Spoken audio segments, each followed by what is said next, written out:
Nah, dia kalau menjadi orang politikus, ya jangan jadi tikus. Nah, betul. Nah, kalau jadi tikus, dia grogot. Karena sejatinya Dewan itu adalah penyambung lidah rakyat. Penyambung lidah aspirasi rakyat, dan dia harus modal kuat. Ini enggak.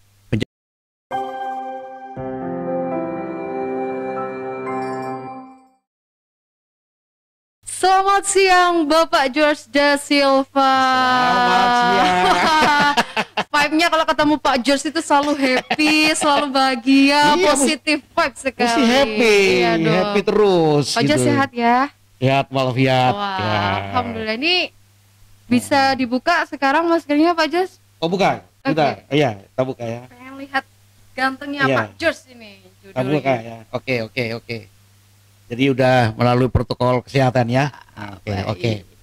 Oke. Ngomongin soal Pak George nih. Soal apa ini? Jadi podcast kali ini kita akan membahas sisi sosial dan demokrasi ala Pak George. Sosial dan demokrasi. Ya. Soalnya gini, setiap kali mendengar kata Pak George, itu pasti adalah komisioner favorit para panwas jamu. Servisnya selalu yang terbaik, gak pernah marah-marah gitu kan? Dan selalu punya surprise gitu. Itu apa sih motivasinya Pak George? Emang ini ya, Pak George itu memang apa sih, kayak jiwa sosialnya itu memang sudah. Jadi kita itu pendekatan kepada teman-teman itu bukan dengan tapi dengan hati. Pakai hati pakai gitu hati. ya. Jadi Oke. kalau kita pakai hati itu apa saja yang kita tutur, apa saja yang kita minta, apa saja yang kita mau, pasti Nah. itu pasti dijalankan oleh teman-teman di Panwaslu kecamatan dan ad hoc yang ke bawah. Jadi motivasinya itu biar makin deket gitu. Nanti kalau udah deket kerja pun juga enak Pasti, gitu ya. udah pasti. Pasti itu. Pasti. Keren sekali ya. Kalau udah mendengar statementnya Pak George itu pasti akan mendengar ini. Kok kayaknya ini Pak George ini sudah apa ya? Berkata-katanya itu kok sudah ini banget gitu. Emang dulu awalnya gimana sih Pak George? Itu awal kerjanya Pak George ya mungkin. Kita ngomongin awal karirnya Pak George nih. Oh, saya tuh waktu mahasiswa dulu, masih SMA. Oke, masih sudah SMA. menulis, artikel di radio Australia. Saya pakai dari Australia, kirim. Terus saya waktu SMA udah membuat drama. Drama SMA yang paling saya berkesan itu Cremona, Biola Cremona. Itu naskahnya Pak George yang tulis. Oh, ada buku dari novel. Saya bikin pentas Biola Cremona. Saya jadi ustadz sutradara dan peran utama. Oke, keren. Jadi memang saya tuh sejak kuliah terus menulis di koran-koran. Jadi biaya kuliah itu ditopang oleh biaya pendapatan itu. Sudah mandiri sekali ya Pak George itu. Sudah mandiri di koran, dan saya menulis di majalah-majalah, cerita cerpen gitu. Cerita cerpen saya sudah lakukan. Jadi start Di from Femina Kartini saya langganan waktu tahu. menulis juga di sana. Jadi berawal dari suka menulis, kemudian menjadi penulis atau bagaimana? Ya, suka Ceritain menulis jadi penulis, akhirnya jadi masuk wartawan. Saya sejak masuk kuliah itu sudah jadi wartawan. Sudah masuk ke media begitu? Udah. Jadi terus saya nanti waktu kuliah tamat, saya orang ambil jalur pemerintah, saya masuk pemerintah di Bapeda provinsi di Nusa Tenggara Timur, tapi saya bikin nggak cocok. Oke. Nah, akhirnya saya mengundurkan diri. Dipanggil masuk lagi, lamar lagi, masuk lagi. 2 kali di Bapeda. Di Bapeda saya sempat membuat perencanaan itu semua. Oke, tapi itu jalan hidup.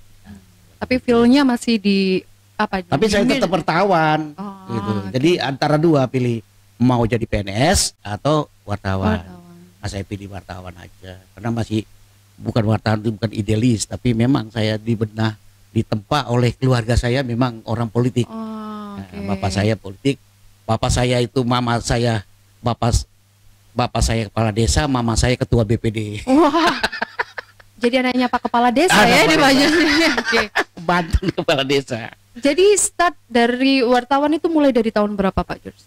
Tahun 7 di SMA saya. Iya. Saya kerja di 80. Sudah mulai kerjanya itu. Sudah mulai dari waktu kuliah sudah mulai 80. Berapa puluh tahun pengalaman di dunia pers ini Pak?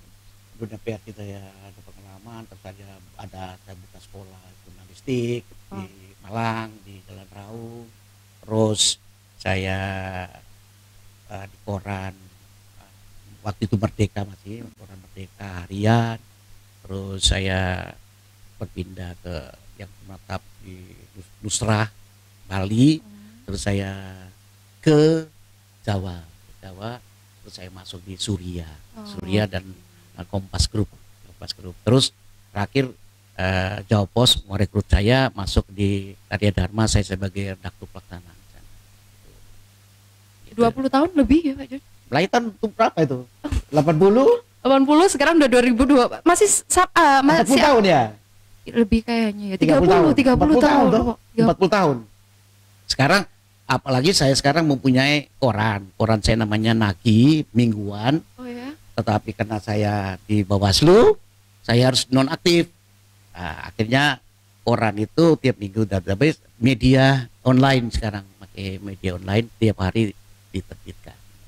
Nah, sudah berkecimpung sekian puluh tahun di dunia pers. Apa yang membuat minat Pak George berpindah ke Bawaslu? Saya punya koran politik. Oke. Koran politik kelas menengah ke atas. Saya penulis tentang APBD. Kebetulan saya sekolah APBD, saya anggaran publik pemerintah daerah. Jadi saya memang Pak George bisa dinaikin dikit, mohon maaf nih. Jadi kelas menengah ke atas yang membaca saya punya koran analisa politik semua. Nah, waktu dulu saya udah masuk diminta untuk jadi Bawaslu, tapi saya kena dari dulu ada unsur wartawan masuk, wartawan. Iya. Nah, tapi akhirnya saya kasih teman-teman lebih dulu yang masuk Pak Toto. Nah itu Pak Toto sudah tidak ada di Bawaslu, baru saya masuk ganti Pak Toto. Ganti posisi Soal itu. Okay. Tapi sudah di Bawaslu ini sudah terekrut profesi itu masyarakat, anggota masyarakat gitu. Di dunia pers lama, kemudian sudah mengenal seluk-beluk politik, otomatis kenalannya Pak George ini nggak main-main gitu kan. Linknya itu sudah kayak wah luas sekali jaringan ini. Semua orang tuh punya akses ya, akses, mempunyai link, mempunyai kenalan, akses. Akses itu kita harus bina, jangan kita binasakan. Akses itu kita harus bina. Dibina, tidak boleh dibinasakan. Dibina, kembang tumbuh kita jaga. Nah, jaga itu dengan satu, etika kita, budi pekerti kita, hormati mereka. Narasumber itu harus hormat, karena kita hidup dari narasumber. Wartawan ini hidup dari narasumber. Betul. Jadi kita harus menghormati dia, menghargai dia. Jadi saya juga menghargai. Akses saya banyak sampai ke Jakarta, sampai semua, tapi tidak perlu diuraikan di sini. Berarti banyak dong sebenarnya tawaran gitu kan? Saya tuh ditawaran ke Jakarta, semua tawaran ada. Tapi saya sudah mau di kota dingin, kota Malang. Sudah betah terlanjur. Karena saya sudah masuk Persija. Persija? Iya, Persatuan Istri Jawa. Nah, istri saya orang Malang. Asli boleh larantuka, istrinya sini ya Pak George. Baik. Oke, salah satu alasan yang membuat menetap di Malang gitu akhirnya. Tapi beneran nggak tertarik Pak George gitu kan, misalkan apa ya, jadi Bapak Dewan gitu mungkin? Sejak dulu saya diminta untuk ke daerah saya jadi wakil bupati, saya enggak mau. Karena menjadi seorang pejabat publik atau bupati atau anggota dewan itu harus kita punya modal dulu, kita punya finansial ada yang tetap, bukan kita masuk DPR mencari nafkah di sana. Atau kita menjadi bupati, kita menggunakan uang APBD kita untuk kita. Itu saya tidak mau. Saya punya prinsip, karena bapak saya mendidik saya gitu. Nah, dia kalau menjadi orang politikus, ya jangan jadi tikus. Nah, betul. Nah, kalau jadi tikus dia grogot. Karena sejatinya dewan itu adalah penyambung lidah rakyat. Penyambung kan, lidah aspirasi rakyat, dan dia harus modal kuat. Ini enggak menjadi anggota DPR, ada yang menunjang. Ada tunjang, Pak, saya kenal pengusaha. Pengusaha yang membiayai saya. Oh enggak. No problem itu, no problem. Kalau pengusaha itu no problem. Itu pengusaha menunjang. Tetapi kalau saya sudah menjadi anggota DPR, saya sudah menjadi anggota DPR, saya sudah menjadi bupati, berarti saya akan membalas budinya. Dan setiap kebijakan saya atau tindakan saya akan dipengaruhi oleh yang pemodal. Itu karena dia di luar struktur, tapi dia sangat berpengaruh. Nah, itu prinsip. Gitu. Saking pahamnya di dunia politik ya sampai tahu akhirnya seluk-beluknya sekarang. Saya sekolah kuliah politik. Sampai sekarang masih kuliah ya Pak Jos? Hari ini ada jadwal? Kemarin sudah. Kemarin sudah. Kemarin. Tapi kemarin tuh masih ada pertemuan dengan Wakapolres Malang, Pak Toto. Itu mulai jam 12 sampai jam 4.3. Nah, ada. Seperti kita ketahui bahwa pada saat ini pun Pak Jos juga sedang menempuh S2, S3 Pak Jos? Ya, lanjut lah ya, S2, S3 ya lanjut ini. Itu gimana ngatur waktunya Pak Jos gitu kan di usia segini lagi masih kayak sudah tidak muda lagi gitu. Sedangkan biasanya anak muda aja yang kayak mau S2 itu kayak aduh. S2, S3 itu belajar tuh sampai umur. Saya punya teman di Leiden, dia ambil Belanda kemarin, saya ketemu dari Medan. Ibu, umur 75 tahun, dia ambil S3 di Leiden, ambil tentang psikologi. Umur 75 tahun. Kalau Pak Jos sekarang berapa? Rahasia perusahaan. Wah, gak boleh ngintip pemirsa. Aduh, nanti kalau mau ngasih surprise pas ulang tahun tuh biar nggak salah Pokoknya angkanya. bisa lihat tuh dari profil saya umurnya berapa. Jadi ilmu tuh tidak membatasi usia. Makanya saya agak protes ada tamat SMP harus 18 tahun, ini ada tahun.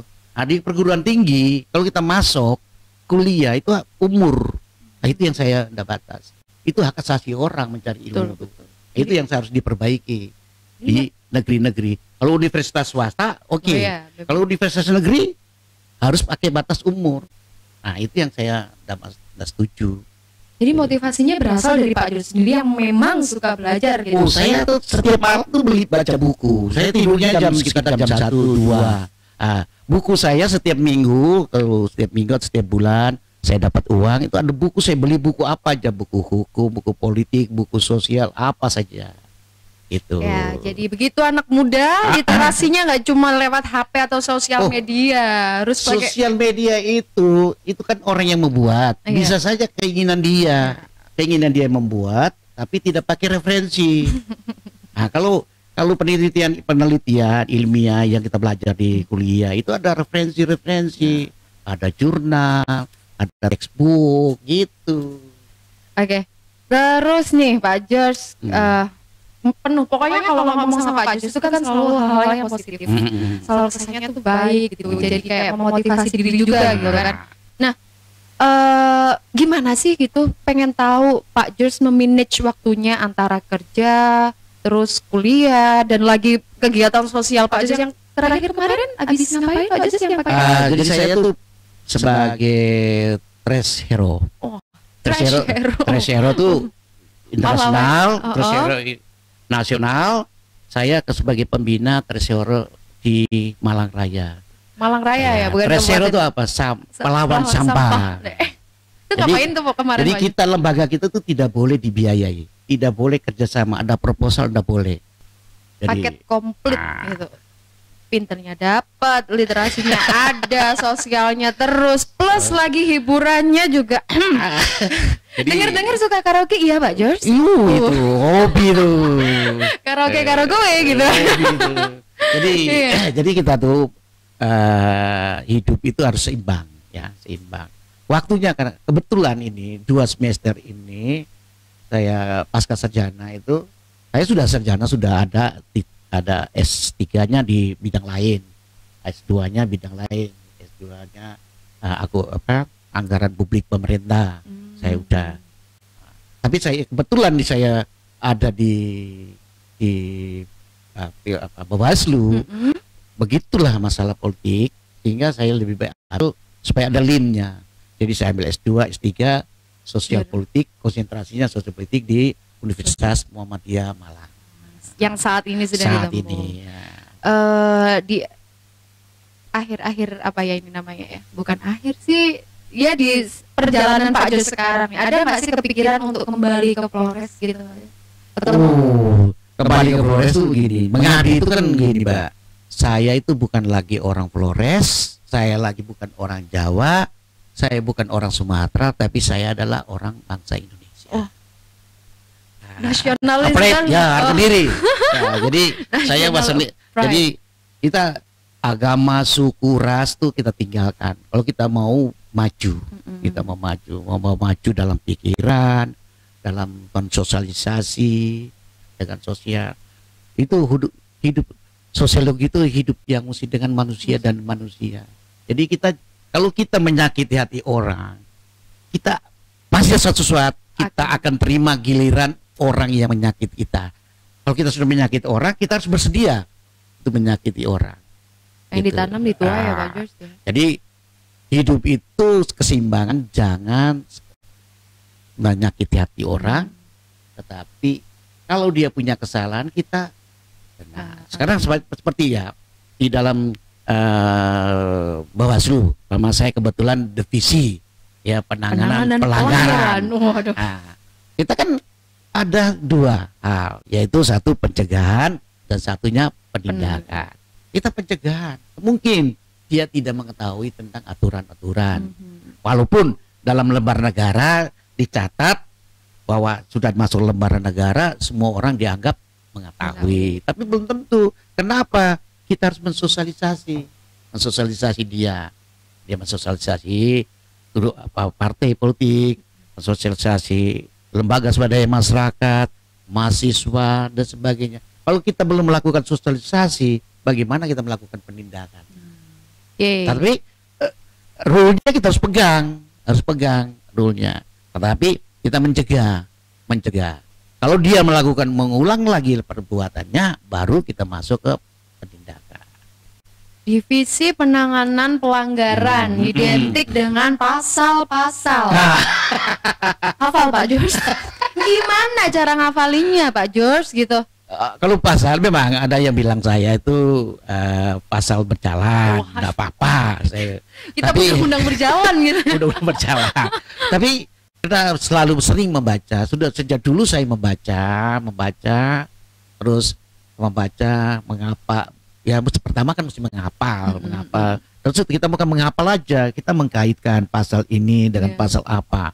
Pasal ini harus sedang berhubungan dengan pasal apa.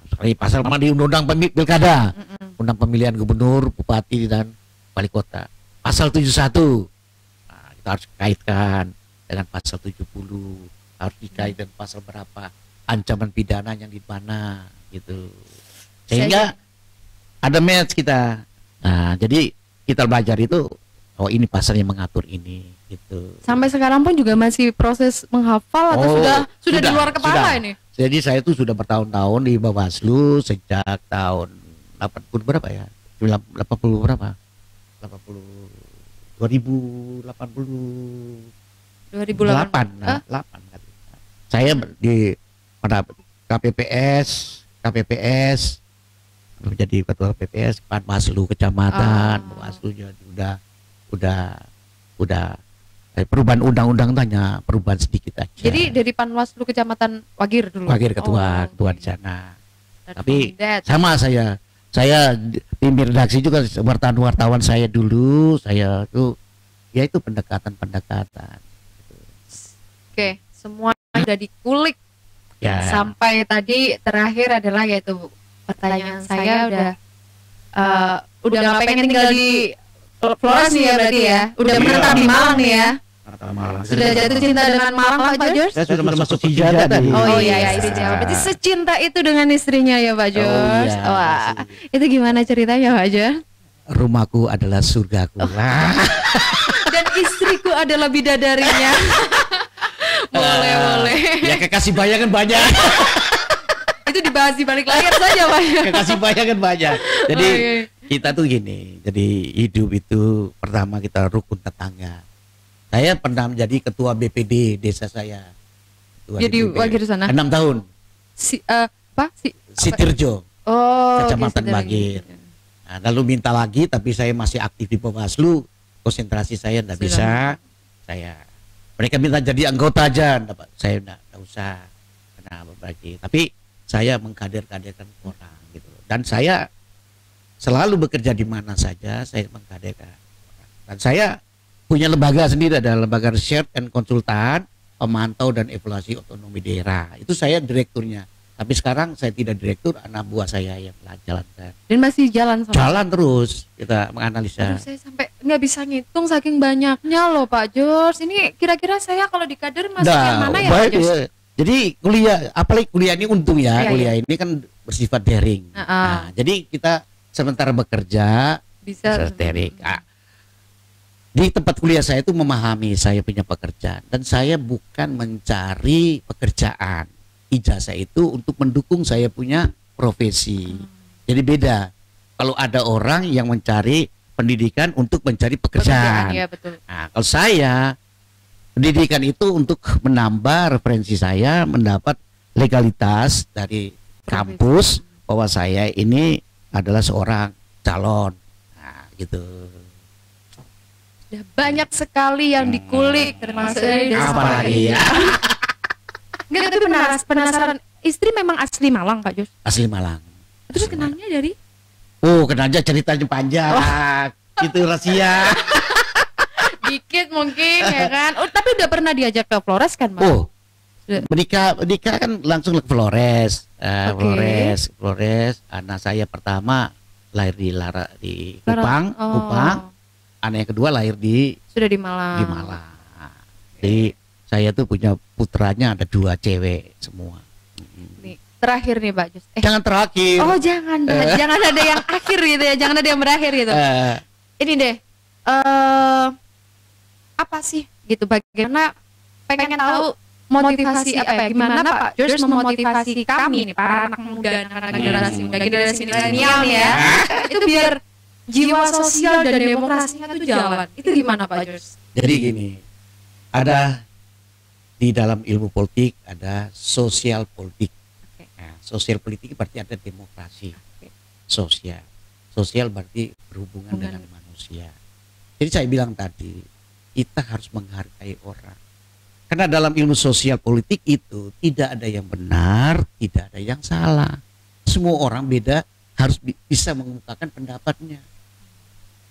Jadi saling menghargai antar pendapat itu. Kalau kita sudah saling menghargai, makanya kalau lihat saya kan diskusi agak cepat bicaranya, tapi saya sudah kita lebih baik mendengar orang berbicara dan jangan suka memotong pembicaraan orang. Gak boleh tinggal main HP nih ya Pak George. Tinggal main HP, terus tidak boleh kalau ada yang bicara kita langsung potong. Janganlah, beri kesempatan dia untuk berbicara. Sudah selesai itu kalau diskusi yang baik. Ya. Tapi kalau di politik tidak bisa, debat politik itu saling memotong. Oke, tapi harus membedakan ya, maksudnya harus tahu ininya juga. Kalau politik itu. Jadi dia tidak memberi kesempatan sampai selesai ya orang bicara, dia harus memotong. Itu teorinya gitu. Tetapi kalau kita berdiskusi harus memberi kesempatan orang berbicara. Lebih baik kita mendengar. Kita mendengar. Setelah kita mendengar, kita memahami, kita menganalisa, baru kita mengemukakan. Sehingga poin-poin yang kita kemukakan itu betul-betul argumentasi kita adalah sesuai dengan topik yang sedang kita bicara. Terus kita menghormati juga. Pak, sekarang gini Mbak, Mbak, apa ya ini manggilnya adik gitu lah. Gimana? Jadi sekarang Pak Mama, kita ini kan Bawaslu. Ya. Dan KPU, Bawaslu dan KPU penyelenggara sebagai penyelenggara pemilu. Pemilu. Kita ini kan istilahnya menjadikan bupati, ya, menjadikan bupati, menjadikan wali kota, menjadikan kita pengawas. Waktu dia menjadi calon masih, ya dia beri hormat kepada kita Ya. sebagai penyelenggara, sebagai sesama. Tapi kalau dia sudah jadi bupati atau wakil bupati, dia adalah pemimpin kita. Nah, Kita harus hormat pada dia. Betul. Jadi waktu dalam sistem pola pemilihan, kita memang setara, bahkan kita di atas sedikit. Saat penyelenggaraan. Tetapi kalau dia sudah terpilih, sudah dilantik, itu adalah pemimpin kita. Kita harus menghormati. Kita panggil dia Pak Bupati atau bagaimana. Ya, dia omong kita harus dengar. Nah, waktu dulu kita bicara, dia harus dengar. Sekarang gilirannya dia bicara, kita harus dengar. Itu adanya proporsional. Itu. Ya. Oke. Ini terakhir nggak apa-apa ya Pak George ya? Udah berapa jam ini? Wah. Aduh. Berapa jam itu? Sudah banyak menit terlewati. Sekarang ini terakhir. Harapan Pak George untuk berjalannya demokrasi ke depan. Ya. Baik di Kabupaten Malang, Jawa Timur atau bahkan Indonesia sebagai negara gitu. Kita ngomong aja di Kabupaten Malang. Oke, baik. Jangan. Kalau Indonesia itu provinsi itu ada. Sendiri ya. Makanya dengan partai politik yang banyak ini, ya, pemimpin itu mendapat tekanan lebih banyak. Karena ada kue pembangunan yang harus dibagi-bagi. Itu Kue pembangunan. Apalagi nih kue pembangunan itu harus dibagi-bagi. Ada partai politik. Kalau dulu partai politik hanya 3. Sekarang itu banyak. Nah, kalau sudah banyak, ada tekanan-tekanan semua. Nah, sekarang bupati kita ngomongnya. Bupati diusung oleh partai politik. Nah, ada lagi partai politik pendukung. Partai politik pendukung itu artinya tidak mendapat kursi di DPR. Tapi yang pengusung itu ada kursi di DPR. Ya. Nah, kalau dia setiap usung, ini kan paling kurang dia tidak bisa lupa jasa mereka. Nah, ini yang harus kita jaga. Kita harus jaga, jangan sampai bupati atau wakil bupati kita itu cedera akibat karena gara-gara kita pengusung ini. Itu yang kita harus batasi. Kepentingan partai politik, kepentingan masyarakat harus dibedakan. Jadi itu yang kita harus utamakan. Jangan sampai kita berjalan. Nah, pasti Mbak, kalau kita bupati pasti ada modal enggak? Nah, ya. Kalau dia enggak punya modal, tanda petik, artinya pemodal masuk bisa mempengaruhi dia. Karena balas budi.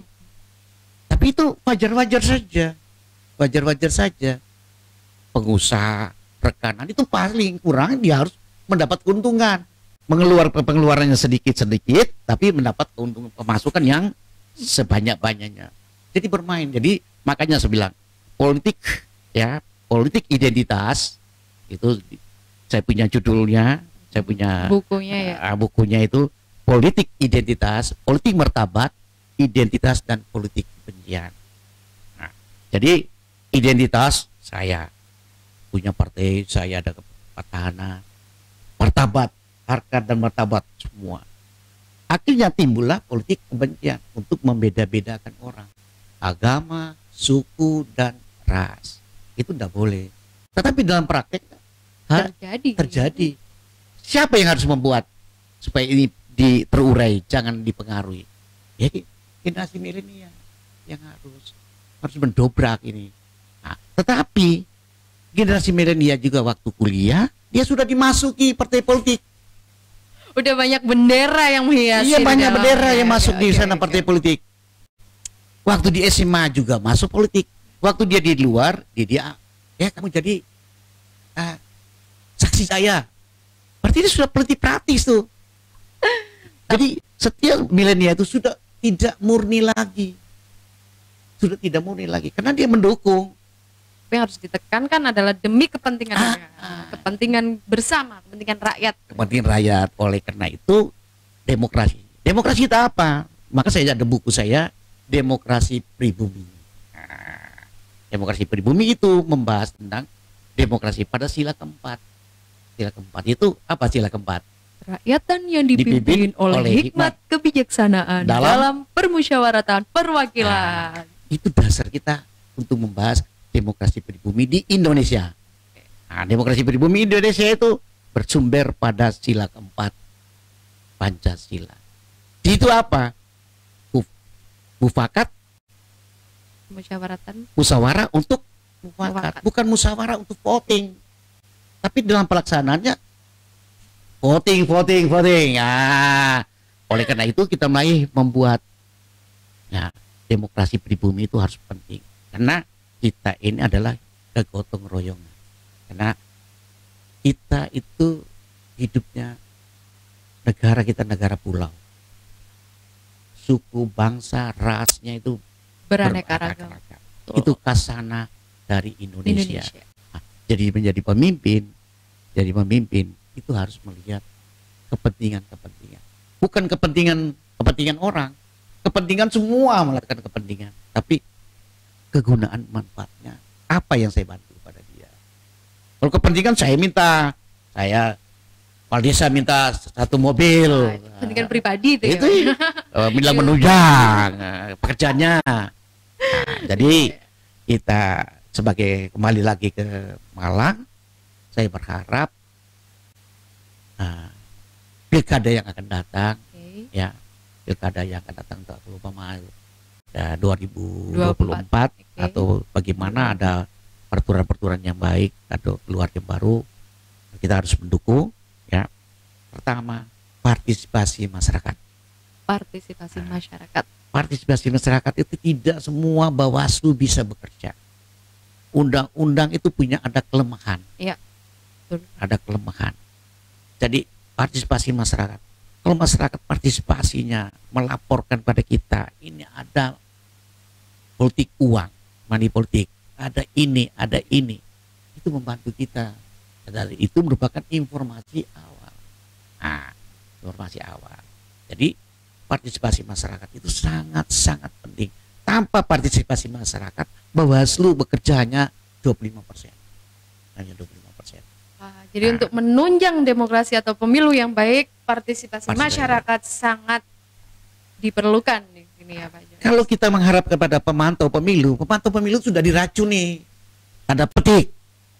Karena dia bisa oknum, dia bisa miring kiri, bisa makan. Penyelenggara juga sama, bisa miring kiri, bisa miring kanan. Oknum ya Pak. Oknum sama. Jadi kita koreksi diri. Apakah kita penyelenggara pemilu ini, pilkada ini kita juga sudah tanda petik bersih. Ya. Semua orang dapat bersih. Saya punya akses, saya punya teman yang calon, saya punya kepentingan yang lain. Saya punya bolo, saya punya saudara, pasti ada keberpihakan. Makanya dalam setiap keputusan dan tindakan dari penyelenggara pemilu itu kita bisa baca apakah ini memihak atau menguntungkan atau merugikan salah satu paslon. Itu. Jadi kita harus memang kita tuh tidak bisa bahwa kita tuh adil, tidak bisa. Tetapi meminimalkan. Wah, sudah banyak sekali yang dibahas dengan Pak Josi. Saya ingin dulu ini. Kita gajus dulu aja. Oke. Gitu. Ada lagi yang mau disampaikan mungkin Pak Jos? Ada pertanyaan lagi saya jawab. Ini stok pertanyaannya sudah cukup.